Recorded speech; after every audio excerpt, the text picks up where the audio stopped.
السلام عليكم، يا رب تكون بخير وبصحة وسعادة. النهارده إن شاء الله هنتعلم les articles définis، بس في الأول صلي على النبي.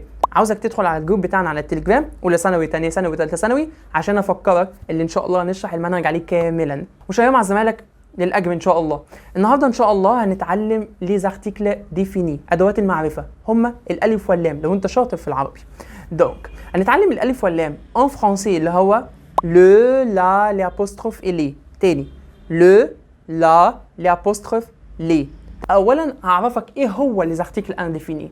donc le, la, l'apostrophe et les. le هنا مذكر مفرد، الابوستروف مذكر ومؤنث مبدوء بحرف فويال اللي هو ايه الا او اي او يو ايغريك. تري بيان. طب بعد كده اللا مؤنث مفرد، لي مذكر ومؤنث جمع. طب تعالى ناخد امثله. le chien, l'ordinateur, l'hôtel. تعالى ناخدها مع المؤنث لا، comme par exemple la gomme, la fille, la femme. تعالى ناخدها مع الجمع les garçons, les filles, les hommes.